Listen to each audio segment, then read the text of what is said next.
राम राम मेरे संघर्षशील मित्रों। और क्षण गए हालचाल सब आनंद मंगल होए देखो, है ना। अब आपके चल रहा है अम्ल क्षार और लवण नामक टॉपिक। अब उसके अंतिम पड़ाव की ओर चल रहे हैं दोस्तों अपन, ठीक है। लेकिन यहाँ से और भी क्वेश्चन आएंगे। इसके अंदर आपके कुछ यौगिक दे रखे थे दोस्तों, और उसके बाद में साबुन ऑफ मार्च है ना। यौगिक के बाद में मैं आपको अम्ल क्षार कुछ कुछ लिखा दूंगा कि उन छोटे छोटे उनके क्या उपयोग है, क्या नाम है, एक लिस्ट बना के अपन लिखा देंगे, ताकि वहां से भी प्रश्न आने की संभावना हो तो बाहर नहीं जाए दोस्तों। अब इसके संदर्भ मैंने कल आपको विरंजक चूर्ण के बारे में बता दिया था। किसके बारे में बता दिया था दोस्तों?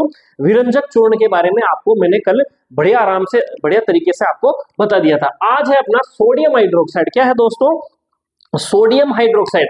अब सोडियम हाइड्रोक्साइड जिसके सबसे पहले तो कास्टिक सोडा बोलते हैं इसको। इसका नाम क्या है दोस्तों? Caustic soda.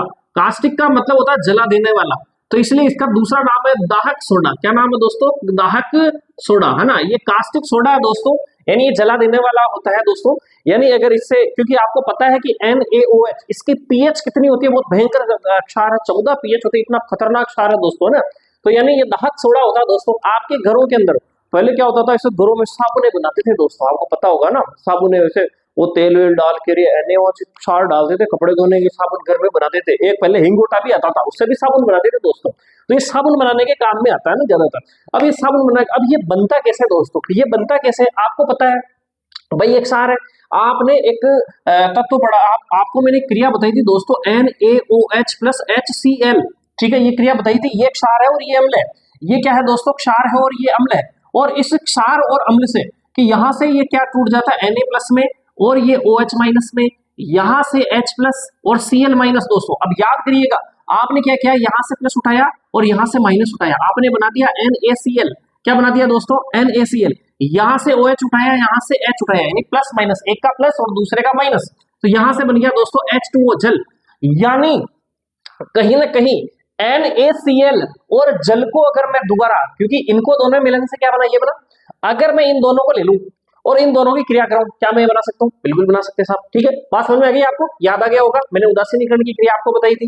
ठीक है, उसी के कॉन्सेप्ट के आधार पर, यानी आपको क्या याद रखना है कि लूण, हाँ भाइयों, खई लूण, लूण यानी नमक। उसी नमक से, खाने का जो नमक होता है दोस्तों NaCl, इसी NaCl को यदि आप जल में घोलकर पेस्ट बना लो दोस्तों ना, उसका विलयन बना लो। मतलब आपने क्या करना है कि एक ग्लास लेना है, उसमें नमक डालना है और उसमें नमक डाल के उसको बढ़िया से घोल लेना है। यानी आपने क्या कर दिया, ये साधारण नमक है दोस्तों और ये है H2O, जल में घोल दिया।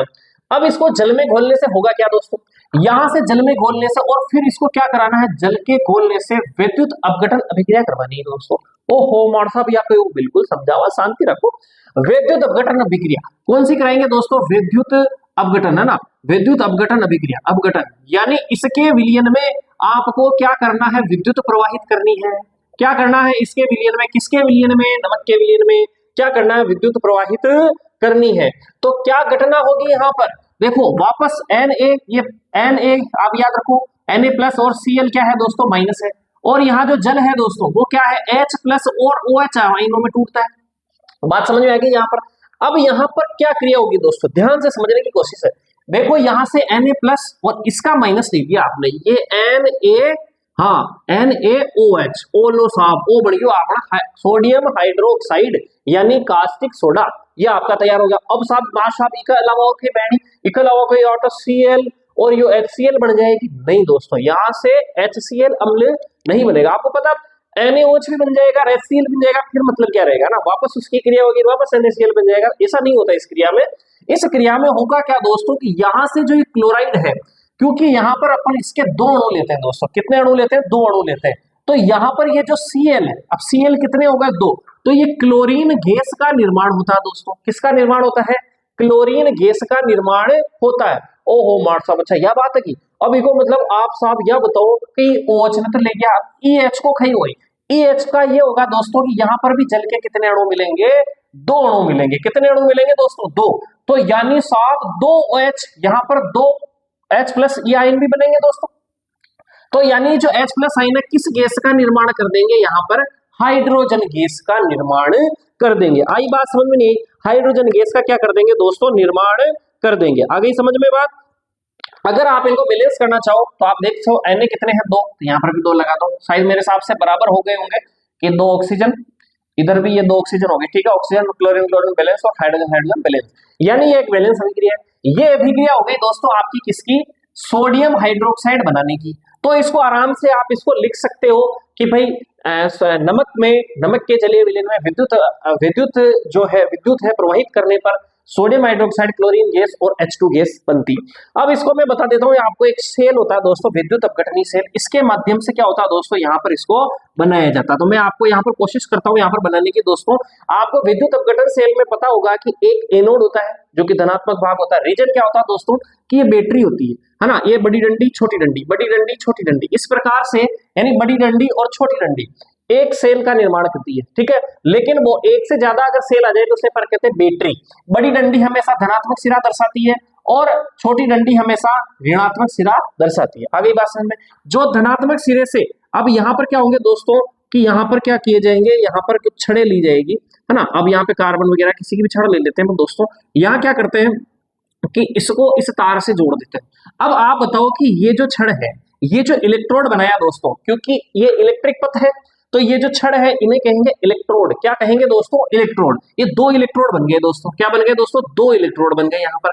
अब ये जो दो इलेक्ट्रोड है दोस्तों, जो धन से जुड़ा हुआ है वो धनात्मक इलेक्ट्रोड, और इस धनात्मक इलेक्ट्रोड का नाम क्या है दोस्तों, एनोड। क्या नाम है दोस्तों, एनोड। क्या नाम है दोस्तों, एनोड। और ऋणात्मक सिरे पर जो बना इसका नाम है दोस्तों कैथोड। क्या नाम है दोस्तों, कैथोड। क्या नाम है इसको, कैथोड, है ना, सही लिख देता हूं मैं, कैथोड। कौन सा थोड़, कैथोड, है ना, हाँ वो है थोड़ा बड़ा थोड़, है ना, कैथोड, ठीक है। तो ये पॉजिटिव है और ये दोस्तों क्या है, नेगेटिव, ठीक। अब यानी विद्युत धारा यहाँ से चलती है दोस्तों, है ना, यहाँ से चलती है, यानी प्लस से लेकर वापस इस विलयन में आती है और विलयन से होकर यहाँ पर आके माइनस में, यानी विद्युत धारा का प्रवाह हमेशा प्लस से माइनस की ओर होता है, ठीक। अब इसके अंदर कुछ विलयन भरते हैं, विद्युत अपघटनी विलयन भरेंगे, यानी ये आयन होंगे दोस्तों इनमें।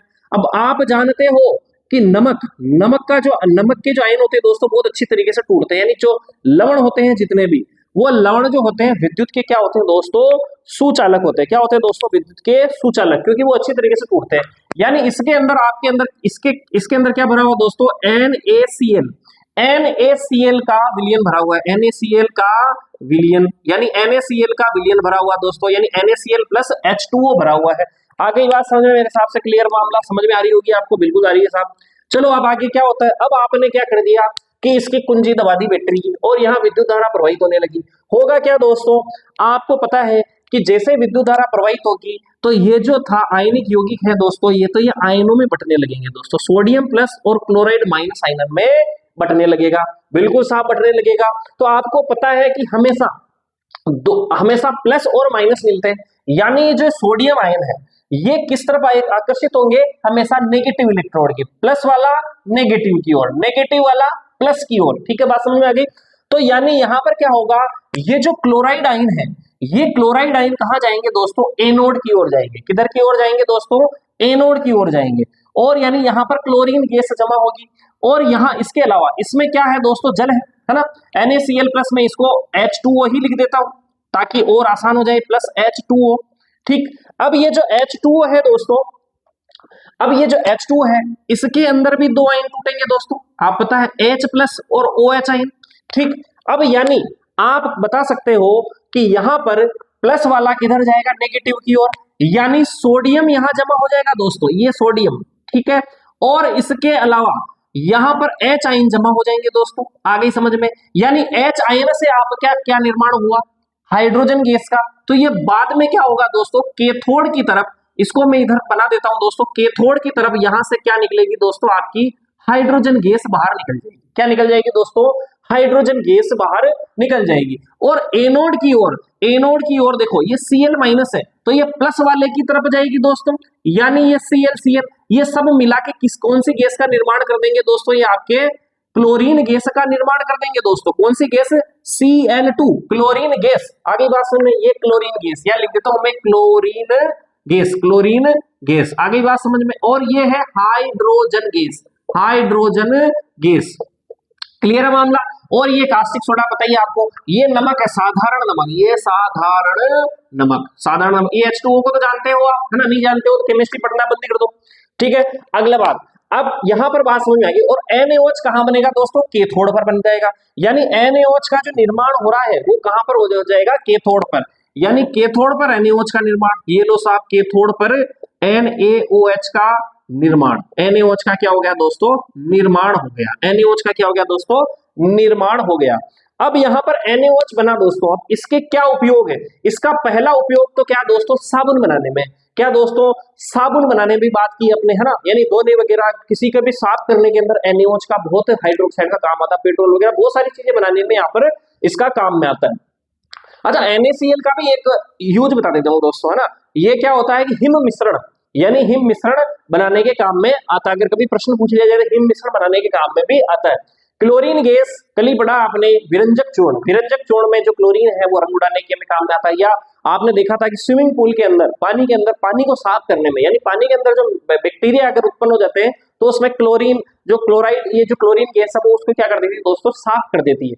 हाइड्रोजन गैस, आपको पता है दोस्तों कि हाइड्रोजन जो गैस है वो क्या काम करती है? आपने एक बार मैंने आपको केमिकल रासायनिक अभिक्रियाओं के अंदर भी बताया था कि रासायनिक परिवर्तन के अंदर की जो हाइड्रोजन जो होती है वो क्या काम करती है कि आपके वानस्पतिक तेल से हाइड्रोजन गैस उसमें प्रवाहित करते हैं निकेल उत्प्रेरक की उपस्थिति में। जिस अभिक्रिया को आपने नाम दिया था हाइड्रोजनीकरण की अभिक्रिया, तो उस वानस्पतिक तेल से वानस्पतिक घी का निर्माण हो रहा था, जिसे आपने डालडा कहा था। तो यानी इस प्रकार से काम में आते हैं। और एक तत्व है दोस्तों, उसका नाम है मार्गरीन। क्या नाम है दोस्तों? मार्गरीन। मार्गरीन क्या होता है दोस्तों? एक मक्खन होता है, मक्खन जैसा ही होता है।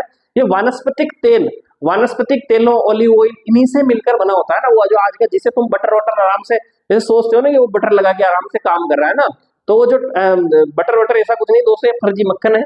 तो ये इस प्रकार से इससे प्राप्त हाइड्रोजन से आपसे प्राप्त किया जाता है। अब वीडियो लंबा हो जाएगा दोस्तों, तो मैं इनके यूज यहां पर लिख देता हूं, ठीक है, वीडियो रोक के एक बार इसका।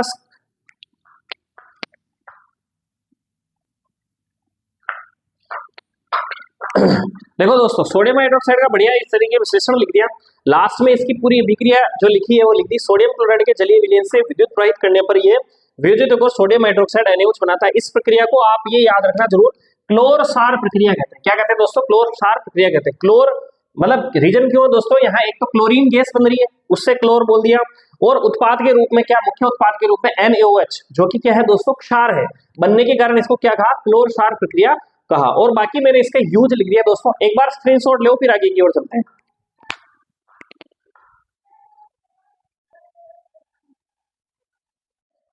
देखो आगे अपना रहा दोस्तों बेकिंग सोडा, यानी खाने का सोडा। आप सब इससे वाकिफ हो दोस्तों। सबसे पहले इसका आप क्या लिख लो? फॉर्मूला लिख लो, NaHCO3, यानी सोडियम बाइकार्बोनेट। क्या नाम है दोस्तों इसका? Sodium bicarbonate. क्या नाम है? Sodium bicarbonate, bicarbonate.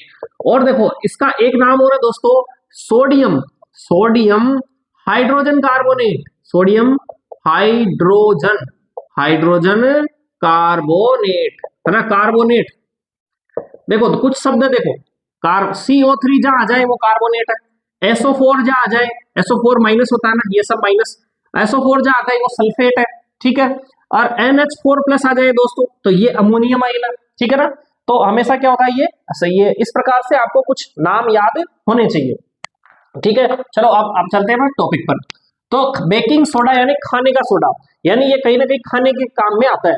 आपने देखा होगा दोस्तों, आपके घर में क्या बाटिया वटिया बनती है ना, बाटिया वटिया बनती है तो क्या कहते हैं कि इसमें क्या डाल दो? थोड़ा सा सोडा डाल दो। सोडा डालते ही क्या हो जाएगी? वो बाटिया क्या हो जाएगी? थोड़ी सी फट जाएगी। फटने का मतलब होता है क्या? और बाटिया के अंदर का जो गुड़ होगा दोस्त बहुत मुलायम हो जाएगा और वो स्पंज की तरह आपको दिखाई देगा, है ना। और आपने क्या देखा होगा दोस्तों कि आप जो रोटी खाते हो ना, डबल रोटी हो गई, ब्रेड वगैरह हो गई, या केक वगैरह हो गई, केक में आपने छोटे छोटे दाने देखे होंगे और वो जो केक बनता थोड़ा स्पंज का बनता दोस्तों। उसका कारण क्या है कि उसमें क्या डाला जाता है दोस्तों? आपका बेकिंग सोडा डाला जाता है। और इस बेकिंग सोडा जहां देखो यहाँ कार्बोनेट आ गया ना दोस्तों, यानी यहां से क्या निकलेगी? कार्बन डाइऑक्साइड गैस निकलेगी। तो वो कार्बन डाइऑक्साइड गैस जो निकलती है ना, वो उसमें थोड़ी सी वो जो सूक्ष्म छिद्र कर देती है और उसको स्पंज नुमा बना देती है दोस्तों। आ गई बात समझ में? और भोजन को पकाने में भी इसमें आराम से काम में आता है। अब ये बनता कैसे दोस्तों? अब बनने का मैं आपको इसको देखो तरीका बताता हूँ। यहाँ आप खुद सोचिए कि है क्या ये, बनेगा क्या? NaHCO3 बनाना ये है, यानी आपको Na से संबंधित कोई ना कोई यौगिक चाहिए हो साहब। कई दिक्कत को ना NaO संबंधित यौगिक चाहो तो मैं ले लेवा साहब NaCl ले लिया साहब, बिल्कुल साहब NaCl ले लिया। इसके अलावा आपको क्या चाहिए यहाँ पर? हाइड्रोजन है। हाइड्रोजन को बनाने के लिए आपको क्या चाहिए साहब? लो साहब, जल बना दिया साहब, हो बढ़ा दिया साहब, बिल्कुल कोई दिक्कत नहीं। और CO3 बनाने के लिए आपको क्या चाहिए साहब? कार्बन डाइऑक्साइड गैस चाहिए साहब। आ गई बात समझ में? यानी ये चीजें मिलेगी। और दूसरी एक और चीज इसके अंदर थोड़ा सा पास लिख देते हैं इसको, ताकि अपना काम हो जाए। ये H2O और इसके बाद में CO2। अब इसके अलावा यहां पर क्या चाहिए दोस्तों? क्योंकि आप सोचो कि यहां से Cl जो है, Cl को भी तो कोई ऑब्जर्व करने वाला चाहिए। आपने देखा अमोनियम आयन NH4 जो आपने लिखा था वो प्लस का है, तो इसके साथ Cl मिलकर अमोनियम क्लोराइड, जिसको आप नौसागर भी कहते हैं, उसका निर्माण किया जाता है। तो यहाँ पर किसका निर्माण कर देंगे? यहाँ पर इसके साथ में किसका निर्माण होगा दोस्तों? NH4Cl। अब ये NH4 कहां से आया दोस्तों? तो इसके साथ में अपन अमोनिया मिलाते हैं। आ गई बात समझ में? तो अपना काम भी हो गया दोस्तों। बिल्कुल इस तरीके से आपको क्या हुआ? रिएक्शन तैयार हो गई दोस्तों आपकी, बिल्कुल प्रॉपर तरीके से आपकी रिएक्शन यहाँ पर तैयार हो गई। आराम से आप देख सकते हो, यानी NaCl का विलयन और कार्बन डाइऑक्साइड गैस, अमोनिया, इनसे मिलकर किस किस का निर्माण होता है दोस्तों? NH4Cl है ना, थोड़ा सा इसके पास लिख देते हैं इसको, NH4Cl। किसका निर्माण होता है दोस्तों? NH4Cl। आप सब इनका नाम जानते हो दोस्तों। देखो ये NaCl का नाम लिखाने का कोई मतलब नहीं है, क्योंकि ये नमक आप जानते हो, ये जल है, कार्बन डाइऑक्साइड ये अमोनिया है। इसका नाम क्या दोस्तों? अमोनिया। ये लो साहब एमोनिया, कौन सी निया? एमोनिया। हाँ, माता में कलर वलर लगाओ ना दोस्तों, जब आप बात समझ लो अमोनिया की हो गए।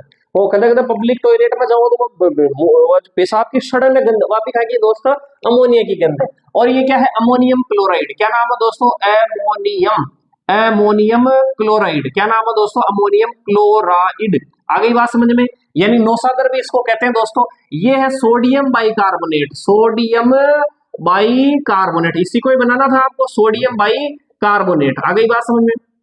ये लो साहब सोडियम बाइकार्बोनेट। अब इस कंडीशन में और क्या क्या होता है दोस्तों? इस कंडीशन में आपको क्या करना, जैसे मान लो अब आपको उपयोग में लेना, जैसे पार्टी वगैरह में डालते हैं, उस कंडीशन में क्या होता है कि यहाँ से ये सोडियम जो है NaHCO3, अब यहाँ इसको कर दिया आपने गर्म। क्या कर दिया दोस्तों? क्या कर दिया दोस्तों? यहाँ पर गर्म कर दिया। तो उस कंडीशन में क्या होगा? यहाँ पर Na2CO3 यानी सोडियम बाइकार्बोनेट, इसके साथ में आपकी क्या बनेगी दोस्तों? कार्बन डाइऑक्साइड गैस का निर्माण होगा। और इसके साथ में किसका निर्माण हो जाएगा आपके दोस्तों? जल का निर्माण हो जाएगा। यानी सोडियम बाइकार्बोनेट को गर्म करने से ये है दोस्तों सोडियम कार्बोनेट। किसका निर्माण हुआ? Sodium carbonate. और CO2, और किसका निर्माण हुआ दोस्तों? जल का निर्माण हुआ। और यहाँ पर आप इसको बैलेंस करने के लिए क्या कर लो? यहाँ पर 2 लगा दीजिए। आ गई बात समझ में? अब इसके अलावा क्या होता है दोस्तों? इसका उपयोग किसमें होता है कि यहाँ लिखा आपने बेकिंग सोडा। एक बनाया जाता है दोस्तों बेकिंग पाउडर। क्या बनाया जाता है दोस्तों? Baking powder. बेकिंग पाउडर में क्या होता है? यही बेकिंग सोडा होता है दोस्तों। क्या होता है? Baking soda. ये लो साहब बेकिंग सोडा। इस बेकिंग सोडे में आपने क्या डाला दोस्तों? बेकिंग सोडा समझ गए ना? NaHCO3 यानी सोडियम बाइकार्बोनेट और टारटरिक अम्ल, टारटरिक अम्ल डाल देते हैं दोस्तों, है ना? टारटरी, जिसे आप साधारण भाषा में कहते हो ना दोस्तों, टारटरी डाल देते हैं। अब ये जो टारटरी डाला, अब इस कंडीशन में होगा क्या? आप जब बेकिंग पाउडर बनाते हो दोस्तों, आप जब इनो वगैरह में भी ये होती है दोस्तों, इनो में मेन घटक बेकिंग सोडा ही है। इस प्रकार से आप जो भी खाद्य पदार्थों में डालते हो ना, तो ये आप इस नाम से लाते हो, बेकिंग पाउडर डाल दो, फिर उसमें डाल देते हैं आप इनो वगैरह या इडली वगैरह में डाल देते हो, तो वो मैं बताया कि केक वगैरह में क्या हो जाती है दोस्तों? फूल जाती। उसका रीजन क्या है दोस्तों यहाँ पर कि मान लो NaHCO3 है दोस्तों। अब इसकी आपने कोई भी अम्ल का मतलब आप जानते हो, अम्ल का मतलब क्या होगा? जो H आयन देते हैं। अम्ल का मतलब क्या होगा दोस्तों? H आयन देते हैं। तो जब इसकी किसी भी अम्ल के साथ में क्रिया करवाई जाएगी दोस्तों, तो किसका निर्माण होगा? CO2 प्लस जल का निर्माण होता है। किसका निर्माण होता है दोस्तों? CO2 प्लस जल का निर्माण होता है। फिर एक और अम्ल का सोडियम लवण, और किसका निर्माण होगा? अम्ल का सोडियम लवण। अभी लिखा दूंगा इसको नोट्स के रूप में। अम्ल का सोडियम लवण के रूप में क्या होता है दोस्तों? निर्माण होता है।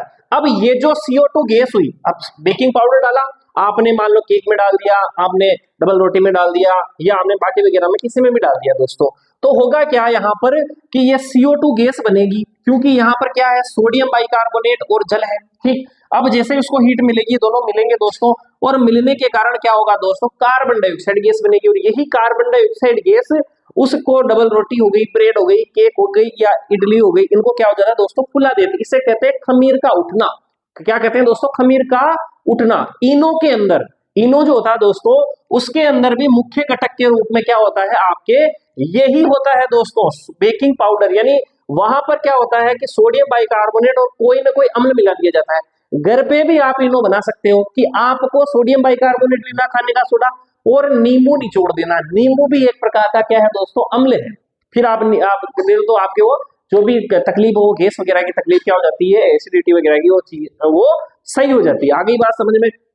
इसके अलावा यहां पर इसका क्या यूज है, यहां पर वो इसका यूज है दोस्तों, आपने देखा है कि जब आपकी पेट की अम्लता हो गई थी, क्या दोस्तों, पेट की अम्लता, ये लो साहब, पेट की अम्लता।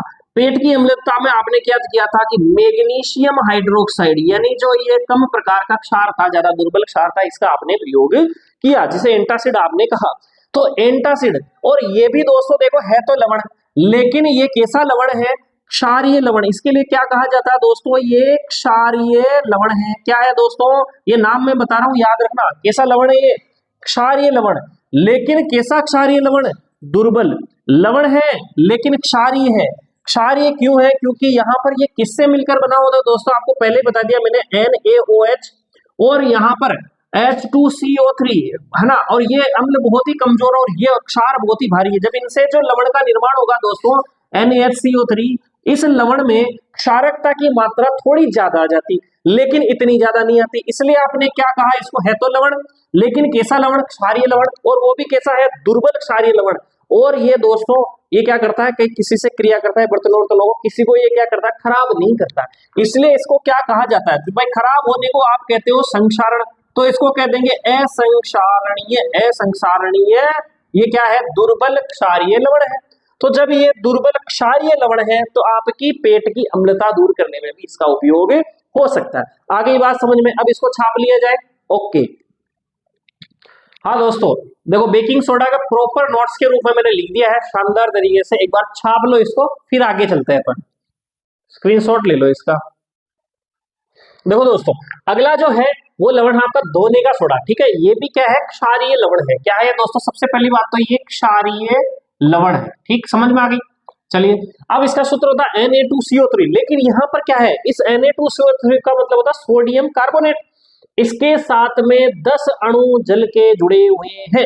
अगर आप कहोगे धोने का सोडा, वो जो आपका बिल्कुल गर्म का जो डिटर्जेंट होगा भाई, आपका कहिए धोने का सोडा, उसके अंदर धोने का सोडा होता है। अब इसमें 10 अणु जो होते हैं वो क्रिस्टलन जल के होते हैं। ठीक है दोस्तों, क्रिस्टलन जल के 10 अणु होते हैं, है ना।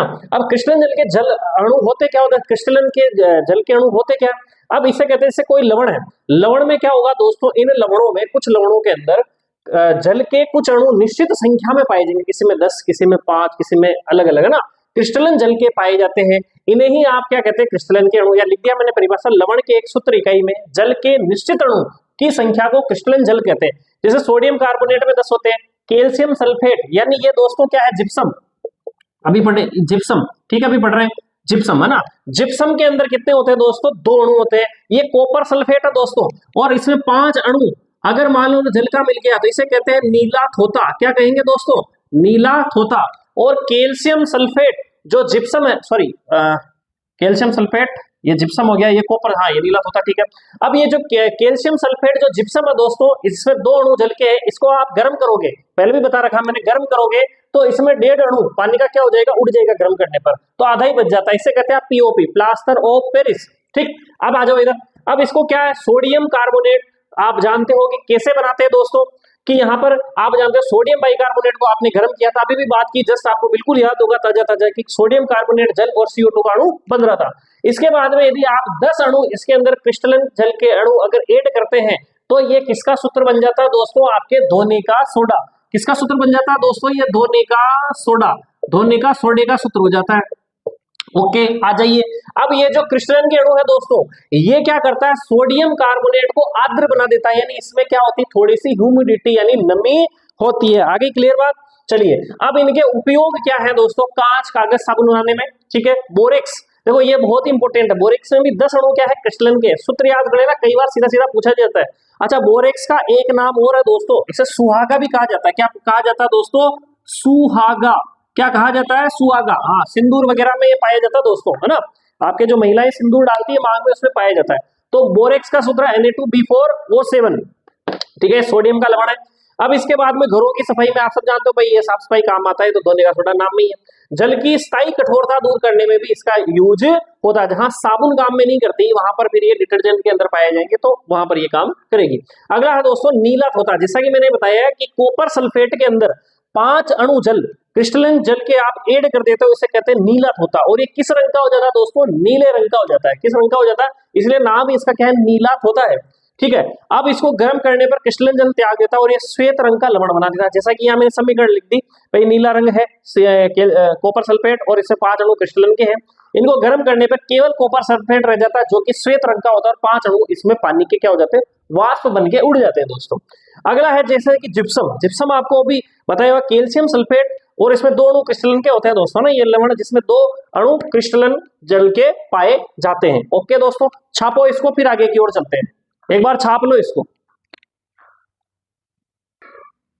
देखिए मित्रों, अगला है प्लास्टर ऑफ पेरिस, जिसे आप पीओपी कहते हैं। सब जानते हैं, हड्डियां टूट जावे साहब, ज्यादा बल लगा देवा ना प्लास्टर, हाँ प्लास्टर चढ़ाए साहब, वो पीओपी होता है, प्लास्टर ऑफ पेरिस। हाँ, घरों के अंदर भी क्या आजकल पीओपी की सजावटी चीजों के अंदर, छतों के अंदर बढ़िया डेकोरेशन वगैरह सब चीज में करने में पीओपी काम में आता है। और साहब खिलौने विलौने बनाने में काम में आता है। ठीक, ओ मार साहब थे तो एक सूत्र बता दो, फैली सबो फैली, बिल्कुल साहब सूत्र का ही हुआ है। आपको सबसे पहले देखो इसमें होता है क्या, जिप्सम होती है, आपका नाम CaSO4 है ना, कैल्शियम सल्फेट, और इसमें कितने अणु, 2 अणु क्रिस्टलन के। ठीक, ये क्या है साहब, जिप्सम। ये लो साहब जिप्सम। इस जिप्सम को क्या किया आपने, 373 केल्विन, कई जगह ये लिखा है। अच्छा, 373 केल्विन को यदि आप डिग्री सेल्सियस से बताते हो तो कितना आता है, या इसको कहेंगे 100 डिग्री सेंटीग्रेड। अब साहब इसको मतलब यानी 100 डिग्री सेंटीग्रेड में क्यों गर्म किया, क्योंकि अपने को क्या करना है, इसके क्रिस्टलन जल को क्या करना है, वाष्प में बदलना है। अब बताओ मार साहब इसका मतलब इस पे क्यों किया, अरे भाई इसका मतलब है कि जल का क्वथनांक, जल का क्वथनांक कितना होता है, 100 डिग्री होता है। इसका मतलब साहब, इसका क्वथनांक का मतलब है कि जल अपनी अवस्था, कौन सी अवस्था, द्रव अवस्था से वाष्प में बदलने के लिए कौन कितने डिग्री तापमान चाहिए, 100 डिग्री सेंटीग्रेड, या केल्विन में बात करें तो 373 डिग्री, सॉरी 373 केल्विन चाहिए। साहब इससे क्या होगा, इससे ऊपर जल का तापमान नहीं जाता है क्या, बिल्कुल नहीं जाता साहब। 100 डिग्री अगर चला गया तो वहां पर उसकी अवस्था चेंज होने लगती है, द्रव से वाष्प यानी वेपर बनने लगती है, फिर 100 से ऊपर तापमान नहीं जाता। इसलिए तो पढ़ा होगा ना प्रेशर कुकर के अंदर, हाँ वो जो सब्जी होती है वो जल्दी क्यों पक जाती है भाई, आप नॉर्मल पकाओगे तो पानी का तापमान कितना रहता है, 100 डिग्री सेंटीग्रेड, इससे ज्यादा जाता ही नहीं। लेकिन प्रेशर कुकर के अंदर आप उसका तापमान, क्योंकि उसमें क्या होती है, भाप अंदर के अंदर बनी रहती है, दबाव डालते हैं, वो जो ढक्कन रहता है उससे दबाव बनता है, दबाव से क्या होता है दोस्तों, वाष्प वापस आप जानते हो ठंडी करते हैं, दबाव बढ़ता है तो क्या हो जाता है, वापस जल में जाती है, यानी उसका टेम्परेचर 100 की बजाय 130 चला जाता है दोस्तों उसके अंदर, इसलिए उसमें सब्जी क्या हो जाती है, जल्दी पक जाती है। आगे कॉन्सेप्ट समझ में आया होगा। चलिए, कैल्शियम सल्फेट के 2 अणु है, इसको आपने क्या किया, 373 डिग्री केल्विन, अभी याद रह जाएगा ना क्यों 373 का, यानी 0 डिग्री सेंटीग्रेड याद रखना, 0 डिग्री सेंटीग्रेड का मतलब होता है 273, हाँ 273.15 केल्विन होता है दोस्तों। अब इसमें आप 100 डिग्री सेंटीग्रेड करोगे तो इसमें भी 100 जोड़ दो, 373.15 एक्चुअली तापमान ये होता है। आगे बात समझ में, ठीक है साहब। तो अब आगे बताओ साहब क्या होगा, इसको गर्म करेंगे दोस्तों तो क्या होगा कि ये 2 जो जल के अणु होंगे वो आधे रह जाएंगे, आधे रह जाएंगे साहब, बिल्कुल साहब। इसको क्या होगा, कैल्शियम सल्फेट लिखा और आधा अणु क्या कर दिया दोस्तों, जल का, और यही क्या कहलाता दोस्तों, आपकी पीओपी कहलाती है। क्या कहलाती है साहब, पीओपी। ठीक है साहब, अगर इसी पीओपी को कैल्शियम सल्फेट को क्या कर दो साहब, इस ये जो पीओपी है, ये पीओपी, इसमें आप वापस 1.5 अणु किसका, जल का मिला दो, तो वापस क्या बन जाती है दोस्तों, आपकी जिप्सम बन जाती है। क्या बन जाएगी दोस्तों, जिप्सम बन जाती है। और ये जिप्सम कैसी होती है दोस्तों, कठोर होती है। कैसी होती है, कठोर। आपने उड़ाया और उसका बना दिया, क्या बना दिया आपने, पीओपी बना दी। अब पीओपी बना दी, पीओपी पे लगाया प्लास्टर, और प्लास्टर लगा के उसमें थोड़ा सा जल मिलाया तो वो जिप्सम का रूप ले लेती है, वो क्या हो जाती है दोस्तों, कठोर हो जाती है, फिर आपका हाथ हिल नहीं पाता, फिर दोस्तों कटर से ही काटना पड़ता है। आगे बात समझ में, ये जिप्सम है दोस्तों, आगे ही समझ में बात। चलिए, अब ये इस प्रकार ये जो प्लास्टर ऑफ पेरिस है, ठीक, नोट्स रूप में लिखा दिया जाए इसको आपको।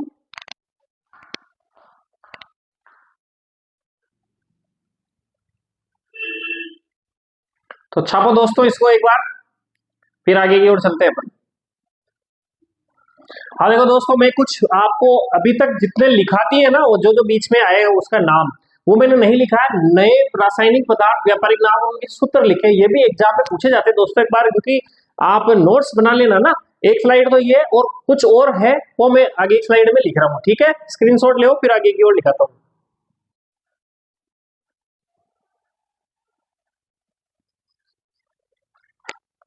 देखो दोस्तों, बचे हुए जितने भी एक्स्ट्रा कुछ चीजें भी है जो मैंने लिख दी है यहाँ पर, ताकि आपके कोई प्रश्न इस प्रकार के सूत्र वगैरह से भी आए, ये बहुत आपको छांट के दे दिए ना जो भी पढ़ा है उसके अलावा। बाकी तो आपके पाठ के बीच बीच में आपने लिख ही लिए होंगे। इसके अलावा बहुत ही महत्वपूर्ण ये सूत्र और इस प्रकार से नाम पूछे जाते हैं दोस्तों, तो मैंने यहाँ पे लिख दिए हैं, ठीक है। तो मेरा प्रयास, मेरी तरफ से मैं 100% मेहनत कर रहा हूँ दोस्तों। तो लेकिन अब आपका ही फर्ज बनता है कि इस वीडियो को आप शेयर करिए, है ना। और कहिए दोस्तों को भी, आपके जो भी है कि बढ़िया पढ़ा रहे हैं, सब्सक्राइब करिए, थोड़ा बढ़ाइए, ठीक है। ओके, और वीडियो को अच्छा लगे तो आप भी लाइक कर दीजिए। जय सिया राम।